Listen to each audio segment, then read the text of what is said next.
Hi Huns, and welcome back to our channel, or if you're new here, welcome to our channel. We are Charlotte, Bethan and Lauren, also known as Three Little Huns.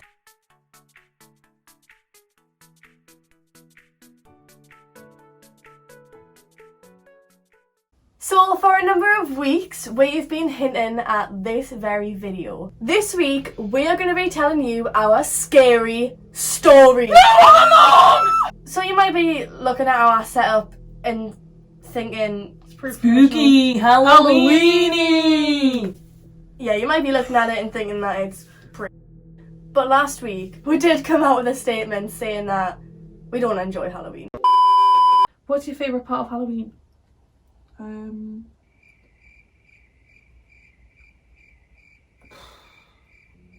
I don't really care for it. Literally, Oh my that god, me silence. neither, I don't like it. No, because I was just about to say that silence literally is a perfect example of how much we care about Halloween.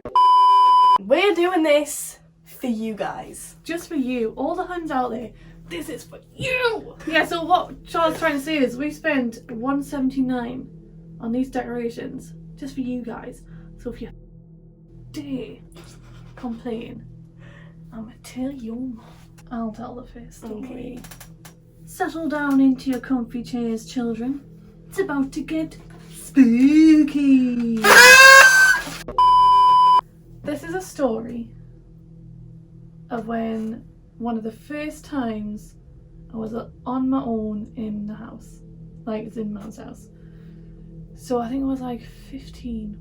I think I was 14 years old. So my mum's living room used to be in two halves. So it was like main living room and what would have been the dining room, but we changed that. But now it's like we've got like double doors and it's a playroom for the work and everything like that. But mum used to have a two-seater sofa in there and a chair in the big sofa in the living room. And I was just in the house on my own and I just had an off vibe. Yeah, it was, I just, you know when you're just feeling like there's something's off, or almost like there's somebody there. So it was dark outside. I don't even think it was that late, it was like 6 o'clock at night or something. And I was sitting in the living room on the sofa, on the main sofa, and I just looked into the back of the living room. And you know when there's nothing there, but you can, it's almost like you can see it with your mind's eye rather than your... Yeah. Yeah, there was like a black figure sat on the sofa. Just like, I literally was just frozen in fear. Like this, crying my eyes out, not being able to move, with this black figure in the back of the living room. Imagine if you were the ghost and you were just like, why are you crying? Oh, I tell you what we'll do is, if it was a good story, you get a sweet. And have Kermit made. Ooh! You can just have whichever one comes out. Please. Oh. The pink one. I'll tell you which one that is. Strawberry smoothie. Those are the only sweets you can fit in your mouth. Are you ready? 1, 2, 3. We need to stop drinking like I said. Wait. Can you hear that? Okay, so I have a story. I'm going to tell the most recent one first. Over Christmas 2019, I was doing pantomime at my local theatre, which is known to have ghosts. In fact, our local theatre is like so known for having ghostly goings-ons that recently they did a live stream of like going around and doing a ghost hunt and things like that, which they did find some stuff, which I'm going to come back to later on. So, during panto, I had like a lot of experiences of like being tapped on my shoulder, or one day I had a really by bad... the way, it's the worst kind of experience when you know that they can touch you. Yeah. Well, so they also like, I don't know how much they watch of us, or how much they just know.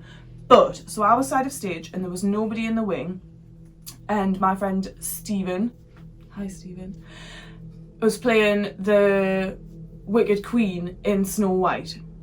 And he was like on stage getting ready to be in the opening position, and I was in the wing and I was like leaning over a piece of wood that separates the stage from the wing, and I had my hand on the side where the wing is, and I was like leaning out, so I couldn't see, but I knew that I was alone in the wing.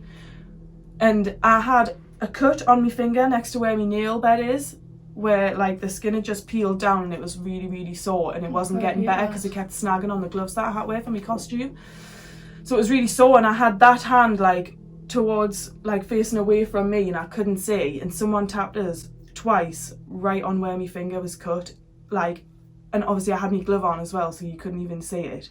And I turned around and still nobody was there. And I was just like, oh my God. No one believed us at all. I had my name whispered to us twice in that same wing on different occasions. And nobody would be there. If it happened, nobody else was hearing it or anything like that.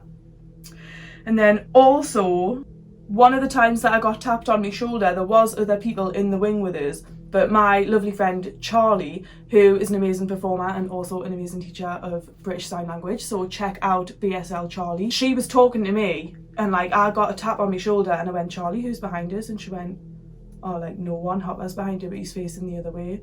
And I was like, I've just been tapped on the shoulder. She was like, oh, there's literally nobody's there and nobody's done that. And I was like, oh my God. And then the most forceful interaction that they had with us was I was like sitting down in a chair that was side of stage, and like I was sitting in it and I felt like maybe I shouldn't be sitting there. And then literally, you know when like someone's off with you, someone literally on my shoulder went like with two fingers, dead deep dig, just went like as if to say, Jesus you're Christ. In my seat, like right on my shoulder there, like where you can go underneath that bone on top. And I was just like, oh, did you get up? Oh my God, no. I stayed because I was like, you're not in control. And then there was another thing as well. So there's obviously like the intercom and the monitor where you can see off stage what's happening on stage, so you know when to go on for your cues and stuff. And I was watching that with my friend, and over the tannoy we heard like my friend Stephen, who was playing the Wicked Queen on stage at the time, come over the tannoy and go, hi. And we were like, did anybody else hear that? And they were like, no, what? And basically that's not like, nobody would play that kind of trick, because like, yes, the technicians have access to those like speakers and things like that to speak down and communicate with each other from different parts of the theatre, but if they did that, it would be like they would get told off by their boss, do you know what I mean? So like nobody was willing to do that. And like we just heard Stephen, who was on stage, do that, and we were like, oh my God. So that is so strange, like actually so strange. I know. Nobody except for Charlie was believing that this was happening to us, and it was literally starting to become like a joke, because I would come off stage every time and be like, oh my God, this has just happened, and they'd be like, oh, it's the goats. And I'd be like, but then when they did the live stream ghost hunt a few months ago, they were doing like a warm-up bit for like half an hour where they just talked about the equipment they were going to be using and things like that. And my friend Hopper, who was also in the Pantos, was hosting it, and he was like, oh, so what's this then, blah blah blah blah blah. That's really interesting because we have heard voices. My friend Bethan, who was in Panto, said she heard her name get whispered to her quite a few times. And on one of the little machines that they had with them for being able to like hear any like voices or frequencies coming through or whatever, literally spoke up at that point and said my name again. And only at that point did people start believing us that it actually happened. And I wasn't watching because I was on night shift, and I was in bed, and I woke up with loads of texts of people being like, oh my God, did you see? They literally were talking about you. And I was like, ah! And then one of the technicians' mums works there on front of house, and she went into the studio theatre when she was by herself and heard some singing. And she was like, oh, I'm going to leave because this is creepy. And she told her manager, and they were like, don't tell me about that because I can't handle it. And she went in again by herself later on, and literally it was empty, and someone screamed the words get out at her. Like, I don't want to do it because I'll feel stupid screaming, but literally they were like, yeah! And she was like, oh! And then literally just ran out, and like she doesn't usually get that scared, but she was like, I can't go back in. So when I was like a lot younger, I did a show at the Customs House. She was amazing. Best one. She was amazing. But yeah, I did a show at the Customs House, and that's like, if you're looking at the stage, the right is from where I would come on from, because that's where the house was, and I had to go through the back. And I would and no one ever touched us, but like I would always just be like like, you know, when you're so uncomfortable, like your back's like always tense and you're just like, I hate the situation that I'm currently in. Yeah. That was always how I would feel. So my conclusion is, like, whatever's in the customs house isn't like, It's not come friendly, I on, don't come to the think. customs house. It's like, stay the fuck away from my home. Yeah. That's the I vibe would that I think get. so. Well, you see, like, this is the thing as well, is like a lot of the time I think they can be quite nice and stuff, but it's like that thing with like, and this is a thing with most theatres, but I think it's especially important for the customs house, is, you know, like every theatre has a ghost light, so when you're going to be out of it and no one's there, you leave one light on so the ghosts know that you're coming back. Like, they've had to do it all the way through lockdown. So I'm gonna rate that story a 9, and you can have as many sweets as you like. So the story I'm going to tell isn't a ghost story, and I'm going to give you a little, not run-up, okay, let's just say run-up. I'm going to give you a little run-up. So, there's a lot of controversy around whether sleep paralysis is actually considered paranormal or not. And I'm going to say that it definitely is. I would say so. Okay, so I'm going to leave it there, then I'm going to tell you my story, and then I'm going to say whatever. So, obviously, I was asleep, because that's what sleep paralysis is. And I was on the left side of my bed. If you're in the bed, I was on the left. And at the time, I had some shelves to my left, and in my dream, like, something fell off my shelf. And so, like, as I went like this to look at it, I was instantly just frozen. I couldn't even move my eyes. I could just, like, look straight forward and see everything that was in my peripheral. Eyes on you! Eyes on That wasn't funny. Oh my god. Anyway, like, I could look, like, obviously couldn't move, could only look, like, couldn't move my eyes, could only look straight ahead and just see everything that was in my peripheral. And as it dropped, like, something, like, just kind of, like, switched, and, like, I could see, like, what I'm about to do is gonna look really funny, but it was really scary.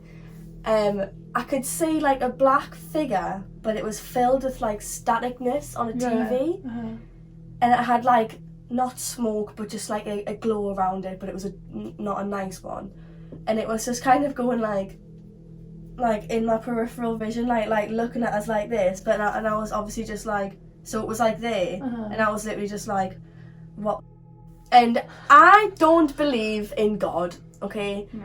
A few weeks previous to this, I had been watching one of Tana Mojo's videos about sleep paralysis, and she was saying that when she gets into a state of sleep paralysis, she just shouts Jesus' name.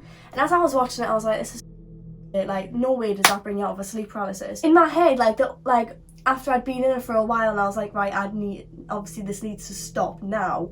I was like, just do it. And I did it, and it just was gone. And I looked at my phone, and this is where people actually don't believe us. It was 33 minutes past 3. No! I kept my light on until, like, 1 minute past 4, because I was just like, this is not happening. That was a really good story. I'd say that was an 8. You can have a sweetie. Our mum, when she was around the age of 7, was asleep, and she woke up with sleep paralysis and saw what at the time she thought was the devil at the end of our bed. And she said she was absolutely fucking terrified, to the point where she blacked out. And when she woke up, she had meningitis. Yeah, apparently, because my grandma had told her, like, later on, that she'd actually crawled on her arms and legs to my grandma's room, and she was sweating, and then when she woke up, she was in the hospital, wasn't she? Yeah. The story I'm about to tell is about the house I'm currently living in. Which The one we're sitting in where right the studio now. resides. So, I bought this house at the ripe young age of 26, and it belonged to an old couple before me who hadn't died in the house. But it did have a, like, you know when a house has a cold vibe? When I feel cold, I always think, like, dust. A week after moving in, whenever I went to bed, I always had the urge to say goodnight into the living room. And sometimes I'd give in to the urge and just be like, you know, as I felt the urge more often, I'd just be like, oh, well, just in case there's something there.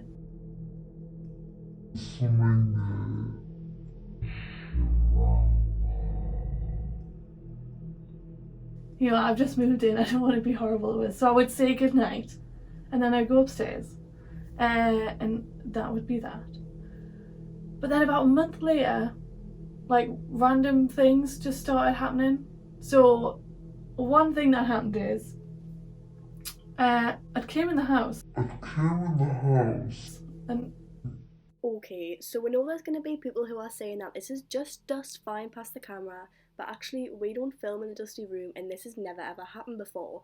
We don't think it's a coincidence that this happened when Lauren started talking about her house and then stops when Lauren stops talking about her house.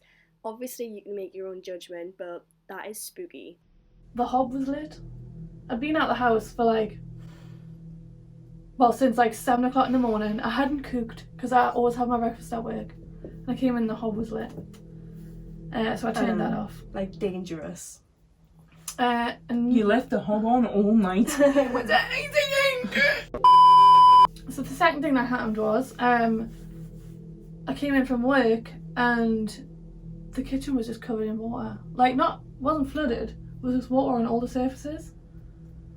Like, as if I'd just like got my hand in and gone like that. And I was like touching the ceiling, I was like, have I got a leak? I didn't have a leak.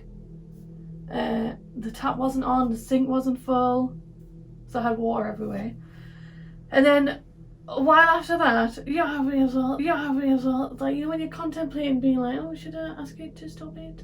And then one night after cooking, I'd done all my dishes, which was a rare thing for me to do dishes. It still is a rare thing. No, I've done my dishes every day for 4 weeks now, so.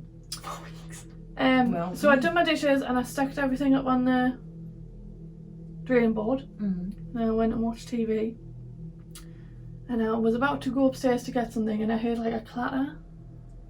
And my chopping board and the big sharp knife was over. So I've got a galley kitchen.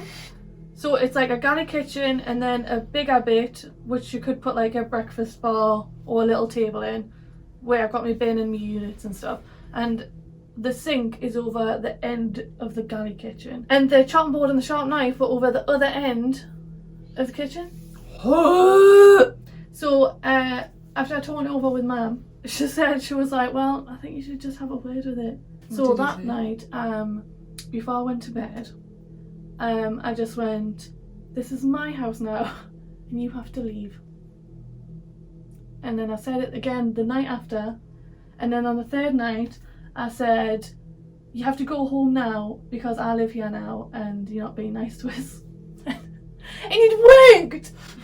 And like literally never had a problem since. So I said that was the end of that. It was. But so our grandma died last year, and obviously through quarantine everyone was doing Zoom all the time, right? Yeah. So I had this little ring light that I'd put on my phone, and on one of the family Zooms it just kept like flashing like that. Oh yeah, I remember this. Yeah, And I was like, oh my god, it's grandma. And then everyone's like, no, it's not. And I was like, We were like, it's grandma. And then it stopped, and I was like, I went off. Hadn't you been reading our birthday cards earlier on Yeah, that day as well? yeah. I had gone out the way of the camera, and I was like, grandma, that's you. Can you flash again? And it flashed. That's so nice that you would come and visit you. Yeah. And then, Okay, so I'm gonna tell my second story. So how many years ago was this? Yeah, English. I think this was about like between 4 and 5 years ago, when I used to live in a different house than I do now, and I was working like late shifts, working in a nightclub that I used to work in for a long time.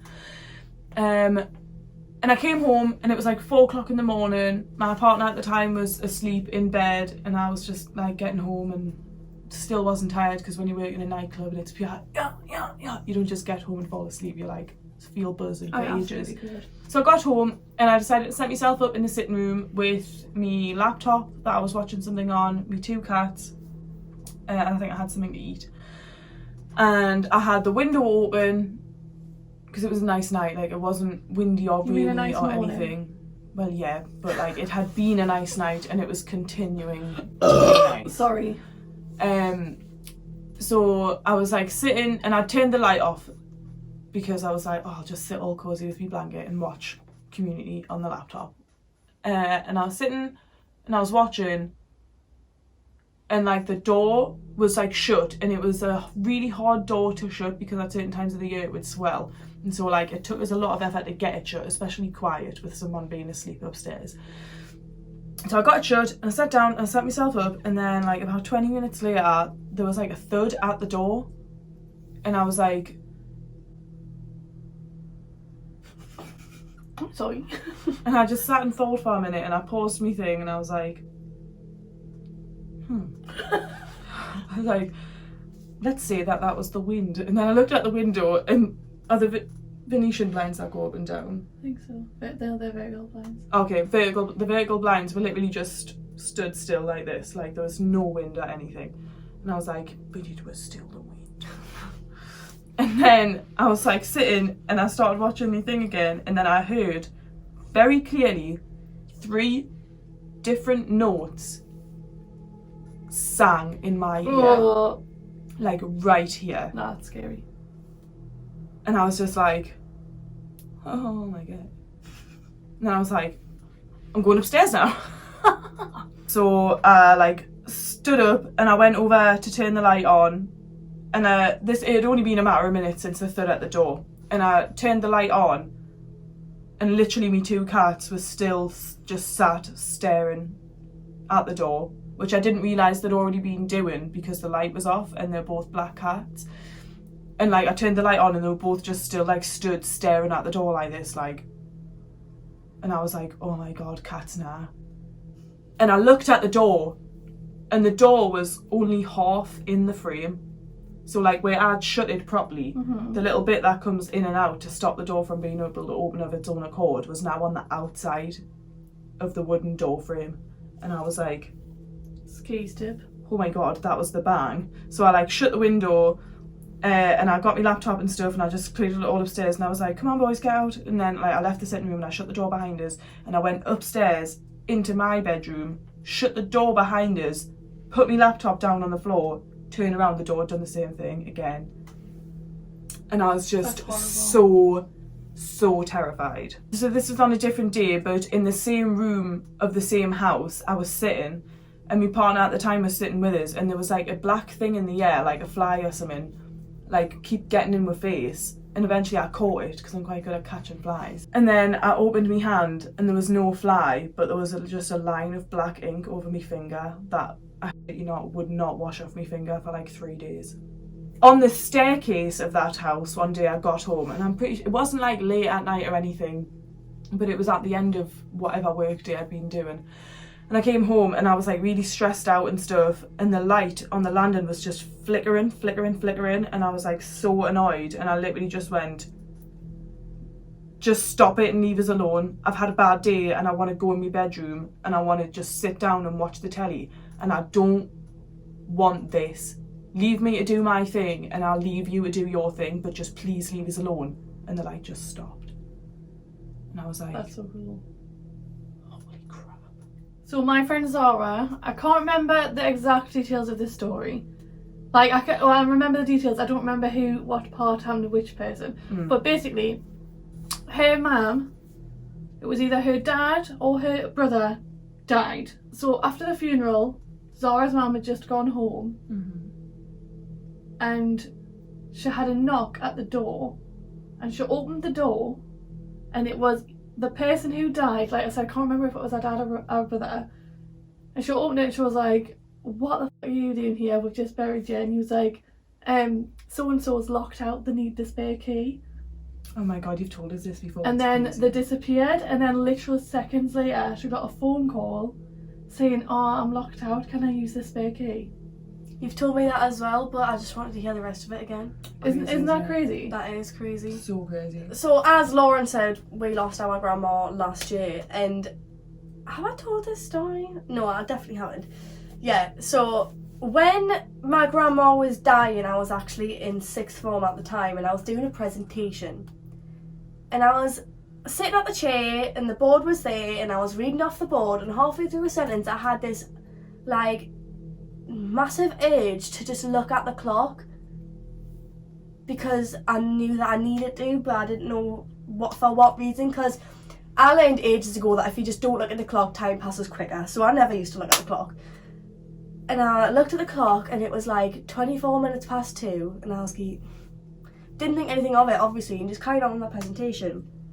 Found out later on that day that my grandma had died, and when my mum looked at her watch, it was 24 minutes past 2, and I was just like, that's absolutely mental. Like, I don't want to read too much into it, but to me, because like we didn't make it in time for my grandma actually dying, we got there afterwards, and to me that was her saying like, goodbye, like you're not here, so goodbye. Because isn't it the thing as well, it wasn't just that like you found out mum had looked at her watch and stuff, but it was like you looked at the clock and then didn't your teacher come in to get you? Yeah. The second mini story, I can't remember, I don't know if it was after a funeral when we'd gotten back in, or just a day that I was feeling like shit and crying about grandma.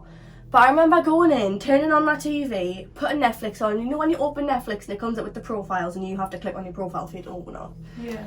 I left it on there and I just sat on my bed and I started crying, and in the corner of my eye, like, the TV like flickered. And when I looked up, it had moved over and jumped from my profile to grandma's profile, and I was like, she's here. That's crazy. And my last one, the only people I've actually told are Laura and Bethan, because for a while I was like in two minds about it. So I don't go to see my grandma's grave very often, and I always feel really guilty about it. So one time I'd walked from my boyfriend's house to my house, which takes about half an hour, and on the way I just popped into the cemetery because I was like, oh, I need to go and at least go and visit the grave. So I went and I stood and I was like trying to talk to my grandma, but felt awkward about it because I don't believe in talking to graves. But I tried to anyway.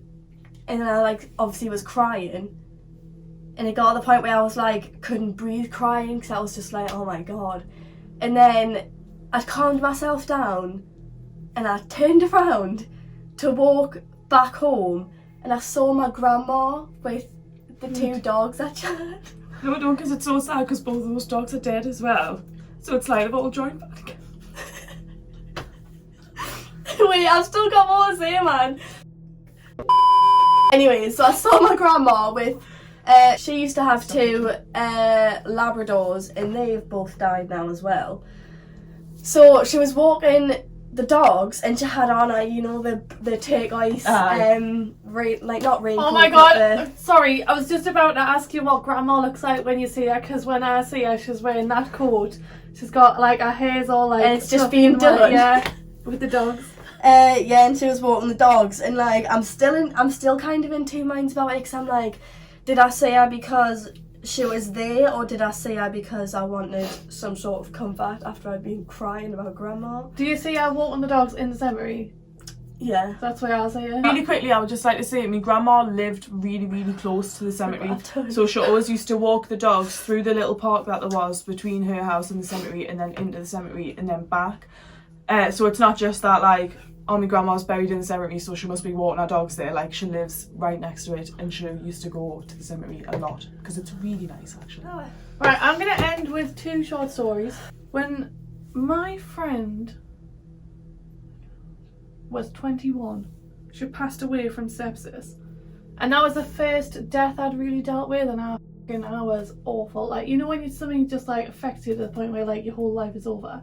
Yeah. Well, I was just a fucking bitch for like 3 weeks, and I had a dream because the day before Mum had been like, you need to sort your attitude out, and I was like, Icky, your mom. And that night I had a dream, and Lizzie was just like on the leaning against the wall frame. She went, are you alright? And then after that I was absolutely fine. And then the last story I'll tell you, and we'll end it on a nice story. Yeah. It's sad, but it's nice. Oh. So my ex-boyfriend had a dog, and it was called Max. He was a nice dog. He was a nice companion for.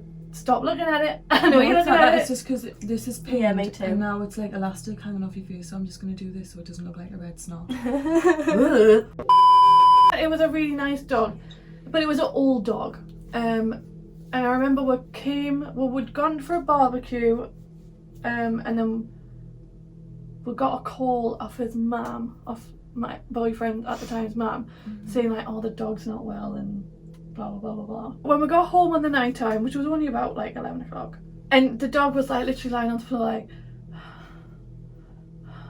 and I was like, oh, that's really sad. And I'd said to my boyfriend at the time, I was like, I think we should think about bringing the vets because that's a bit cruel. And they were like, no, we're not doing that. It'll be fine, it'll be fine. And so we went to bed, we got up in the morning. That's bubbling. We got up in the morning and this poor dog was just like lying on the floor, like could hardly breathe. Had been like that for like since the night before. My boyfriend's at the time's mum was like sat with it, like holding it, and I'd said like, listen, we need to take it to the vets now because this isn't fair on the dog, and they would refused. And then about an hour later, I was like, well, the dog's dying. It's cruel to make it sit and pass away in pain. We need to take it somewhere. So it was a Sunday, so I had to take it all the way to the PDSA. It was really, really sad. Like watching a dog be put down is like watching a human be put down. It's really sad. But then they'll press their paw and give you like a clip in the hair, and it's very sweet. And the next day, the morning, so like about 6 o'clock in the morning, because I always wake up very early for a wee. I heard a bark, and you know when you forget. So like because there'd always been a dog there, it was just normal to hear Max bark. And I was always like, he would sit. So with the landing was a little bit bigger than mine. So our bedroom door here, the mum's bedroom door there, the bathroom, the stairs. Yeah. The dog would sit in the corner between the stairs and the bedroom door. Yeah, and the dog barked, and when I was getting up for the toilet, and I was like, oh, for fuck's sake, it's gonna try and get in the bedroom because it always wanted to be on the bed, and I was always like, oh, get your fucking dog off the bed kind of person. Not anymore. When I went out to go to the toilet, he was just sitting looking at us like that, and it didn't register until I got back into bed. I was like, he's dead. And I like to think that was kind of like a thanks for looking out for us. I'm sorry. Oh my god. I didn't think you'd cry. Sorry, He was never really forgot about there. the dog. Oh my god, he wasn't. I would kill myself so that no dogs ever had to die. And they could just live in a perfect state. You know what? Cause I'm scared seeing. Tangerine. Scarecrows don't cry.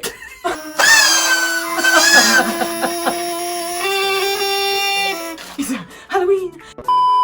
We're all pretty sick of crying, so we're gonna put a halt to the scary stories. However, we will be making a part 2, which is gonna be a little bit different because Bethany won't be in it. I won't be in it because I'm gonna go and do my real job for a little bit.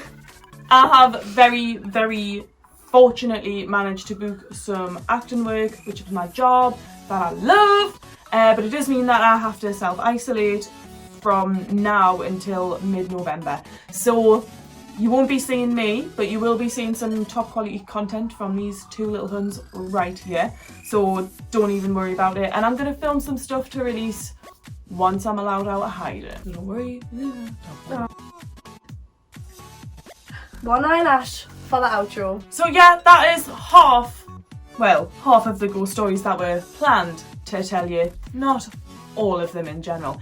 But yeah, we'll hope you've enjoyed this video. Actually, I don't want you to have enjoyed it. I want you to be scared. Yeah. I want you to go to bed really scared and think, BAM! What I'm do. Thank you so much for watching. If you haven't caught up on our latest videos while you're here, just go back and watch those. Thanks so much. If you have anything you would like to talk to us about, I don't know why you would want to talk to us, but if you want to send us anything, please get in touch at 3littlehuns@gmail.com. And very lastly, if you want to become a little Hun, then please like this video, subscribe and ring the bell for notifications. And I do believe that that is everything. So, get ready for our candles. We've been 3 little Huns and you've been scared.